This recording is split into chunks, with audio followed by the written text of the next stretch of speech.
بسم اللہ الرحمن الرحیم۔ السلام علیکم، میں ہوں منال طاہر، آپ دیکھ رہے ہیں پنجاب دی آواز۔ آئیے نظر ڈالتے ہیں آج کی اہم خبروں پر۔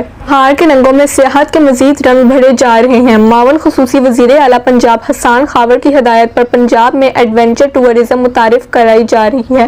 مارچ میں ایڈونچر فیسٹ کروانے کے حوالے سے خصوصی میٹنگ۔ ایڈونچر سپورٹس متعارف کرانے کے لیے جگہوں کا تعین کیا جائے۔ خواتین کے عالمی دن کے حوالے سے بھی ایڈونچر تقریب رکھی جا رہی ہے۔ واٹر سپورٹس کے لیے کارآمد واٹر باڈیز کا تعین کیا جائے۔ جیٹ سکینگ اور پیرا سیلنگ کے لیے ٹرینڈ سٹاف لانا ہوگا۔ پیرا گلائڈنگ کے لیے بھی مزید جگہیں تعین کی جائیں۔ جشن بہاراں کے ساتھ مارچ میں مختلف تفریحی تقاریب کا اہتمام کیا جا رہا ہے۔ فیملی ایونٹس کرانے کا مقصد سیر و تفریح کو فروغ دینا ہے۔ محکمہ سیاست پنجاب وزیر اعظم کی ویژن کے مطابق صوبے کے کلچر کو خوبصورت دکھانے کی کاوش کر رہی ہے۔ S S P investigation Lahore کو اپنے دفتر میں الیکٹرانک اور پرنٹ میڈیا نمائندوں سے گفتگو۔ ایس پی انویسٹیگیشن AVLS سمیت دیگر افسران کی شرکت۔ معصوم بچیوں کو اغوا کے بعد فروخت، قتل، اندھے قتل سمیت سنگین وارداتوں میں ملوث ملزمان گرفتار۔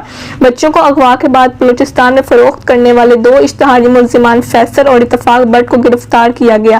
ملزمان تھانہ فیکٹری ایریا لاہور کی رہائشی 19 سالہ دیا اکرم کو نوکری کا جھانسا دے کر کراچی لے گئے۔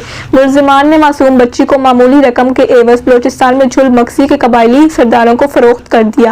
ملزمان کے خلاف لاہور کے مختلف تھانوں میں اغوا کے علاوہ وہیکل چوری کے متعدد مقدمات میں ملوث تھے۔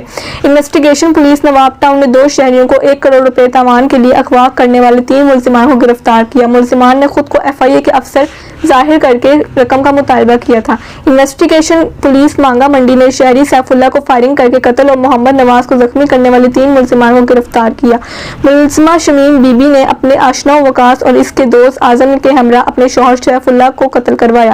انویسٹیگیشن پولیس چوہنگ نے شہری محمد اسعد مدنی کے اندھے قتل میں ملوث ملزمان امین کو گرفتار کیا۔ ملزم نے معمولی ذاتی رنجش پر حافظ قرآن اسد مدنی کو فائرنگ کر کے قتل کیا۔